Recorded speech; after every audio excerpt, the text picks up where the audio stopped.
Hello everyone. कल हमने BSc second year में पेपर थर्ड के अंतर्गत यूनिट फर्स्ट का लास्ट टॉपिक स्टार्ट किया था, ब्लड एंड सर्कुलेशन। इसमें हमने कल ब्लड की डेफिनेशन, ब्लड के दो मुख्य कंपोनेंट्स, प्लाज्मा, ब्लड कर्पल्स,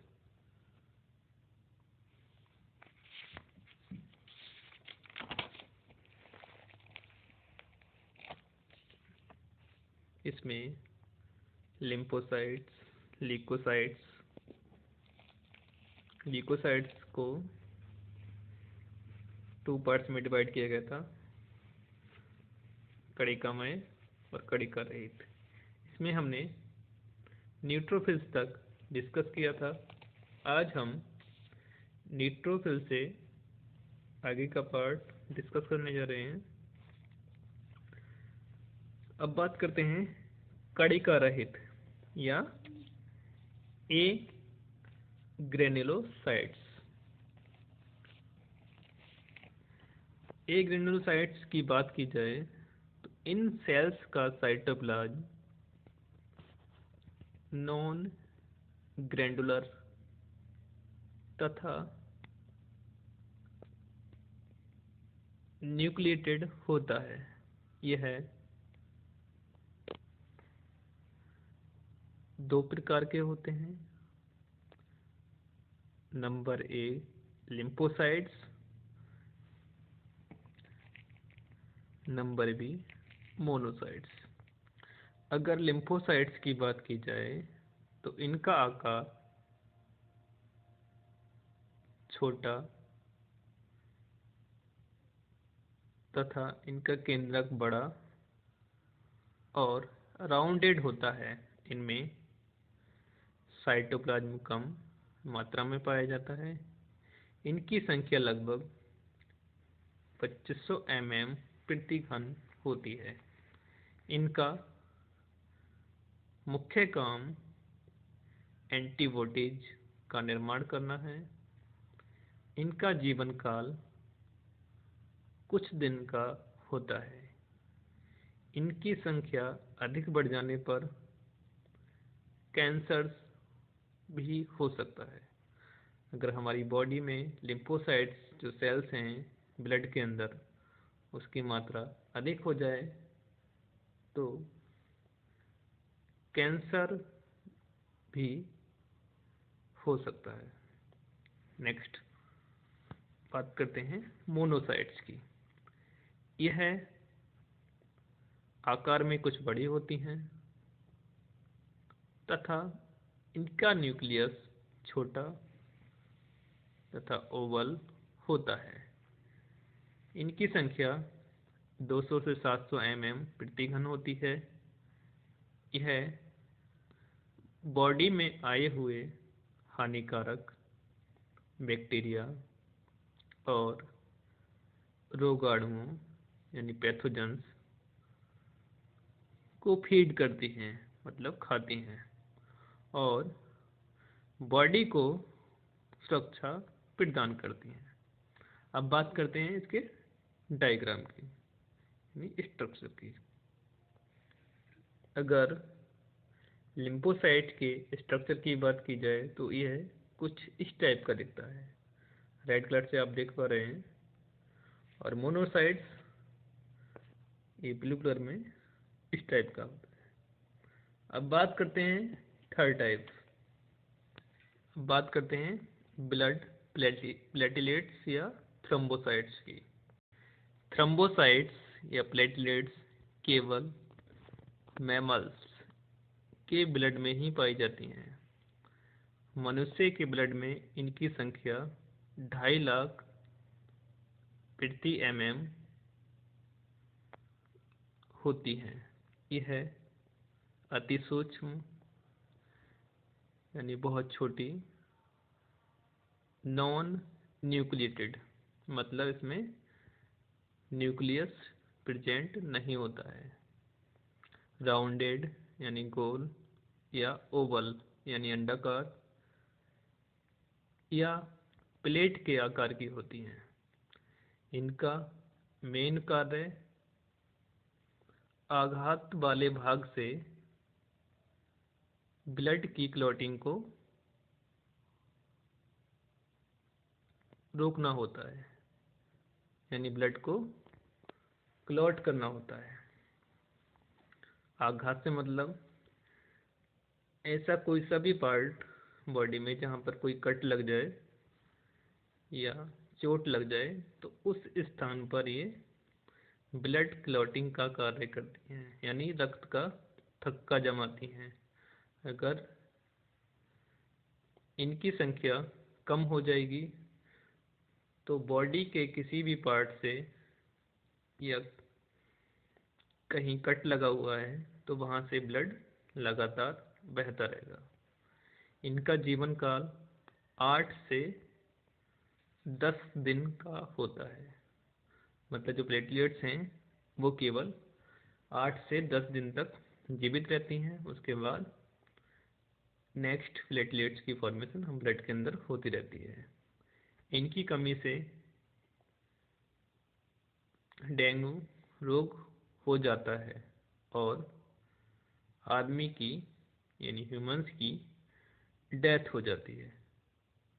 अगर प्लेटलेट्स के डायग्राम की बात यानी संरचना की बात की जाए तो यह कुछ इस तरीके से दिखती है। आप देख पा रहे हैं eosinophils, basophils, neutrophils, lymphocytes, monocytes, ये सभी न्यूक्लिएटेड हैं, यानी इसमें केंद्रक है। लेकिन प्लेटलेट्स जो हैं वो छोटे साइज की हैं और इनमें कोई भी न्यूक्लियस प्रेजेंट नहीं है। अब बात करते हैं ब्लड सर्कुलेशन की।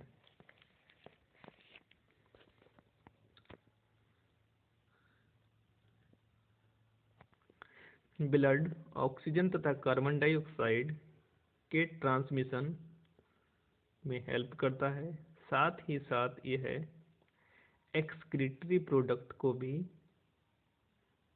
बाहर निकालने का कार्य करता है। हमारी बॉडी में अनेक एंडोक्राइन ग्लैंड्स यानी अंतःस्रावी ग्रंथियां पाई जाती हैं, जिससे विभिन्न प्रकार के हार्मोन्स निकलते हैं, जिन्हें विभिन्न अंगों तक पहुंचाने में ब्लड मुख्य रोल प्ले करता है। अब बात करते हैं ह्यूमन हार्ट की, यानी जो मनुष्य का हृदय होता है, क्योंकि मनुष्य के हृदय का ब्लड सर्कुलेशन में अहम रोल होता है। ह्यूमन हार्ट ही है, ह्यूमन क्या है मतलब जितने भी एनिमल्स हैं उनमें जो ब्लड सर्कुलेशन का जो मेन कार्य होता है वो हार्ट के द्वारा ही होता है। ह्यूमन हार्ट पिंक कलर्ड यानी गुलाबी रंग का मस्कुलर कॉनिकल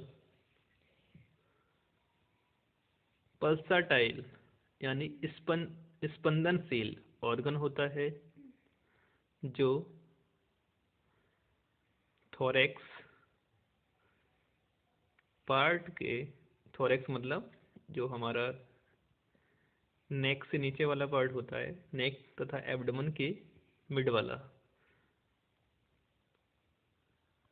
थोरैक्स पार्ट के मेडिस्टल स्पेस में लंग्स के मध्य डायफ्राम के ठीक ऊपर और आगे की ओर स्थित होता है। हार्ट चारों ओर से एक थिन मेम्ब्रेन के पाउच में बंद रहता है, जिसे पेरिकार्डियम कहते हैं। पेरिकार्डियम रिमूव करने के बाद हार्ट पिंक कलर्ड कॉनिकल दिखता है। यह बंद मुट्ठी के बराबर लगभग 12 सेंटीमीटर लंबा तथा 9 सेंटीमीटर चौड़ा और 6 सेंटीमीटर मोटा होता है। मेल्स में हार्ट का एवरेज वेट 310 ग्राम तथा फीमेल्स में लगभग 255 ग्राम होता है। यह कुछ ट्रायंगुलर होता है।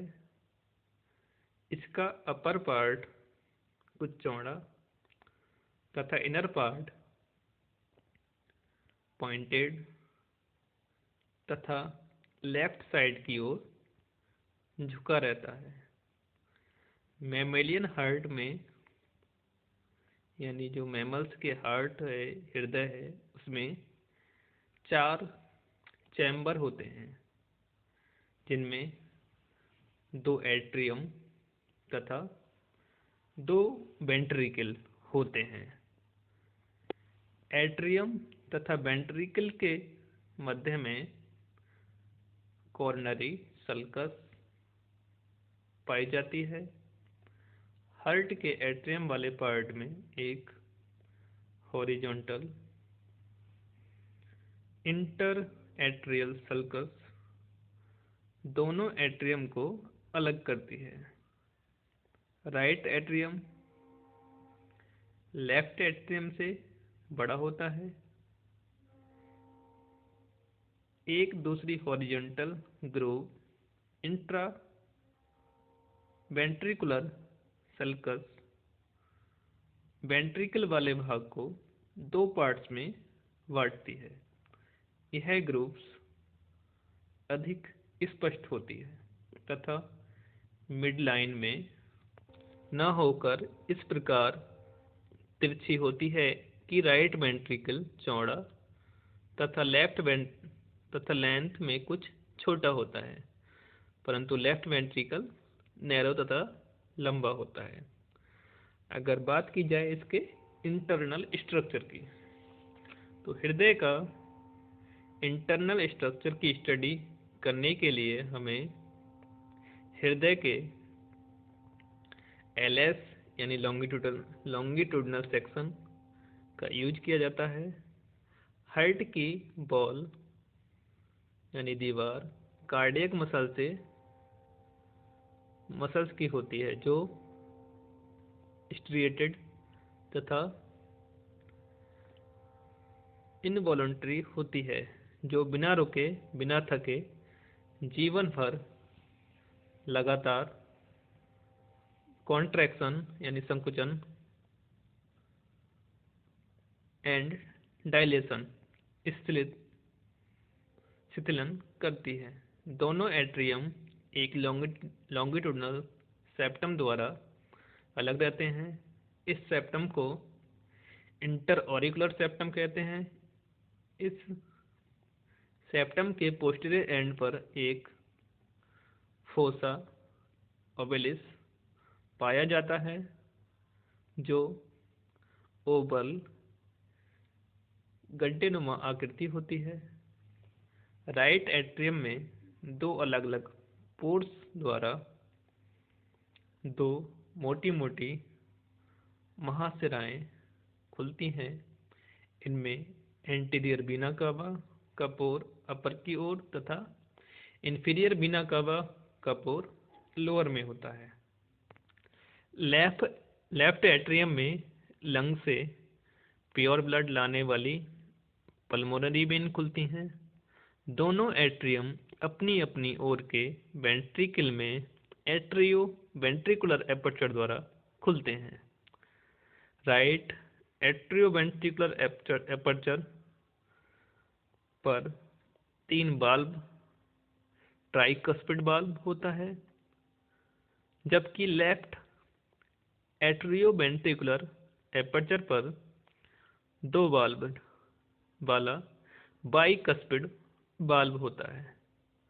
यह वाल्व एट्रियम से वेंट्रिकल में ब्लड तो जाने देते हैं, जबकि ब्लड वापस नहीं आने देते।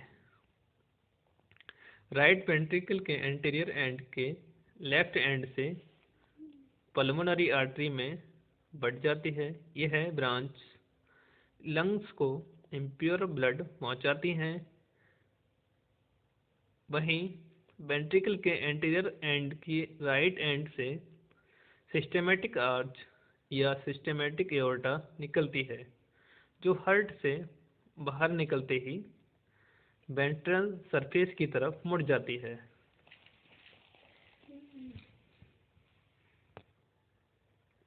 दोनों ही आर्च के राउंड एंड पर तीन तीन छोटे हाफ मून लाइक बाल पाए जाते हैं जो ब्लड को वेंट्रिकल से आर्च में तो जाने देते हैं लेकिन आर्च से वेंट्रिकल में नहीं लौटने देते हैं।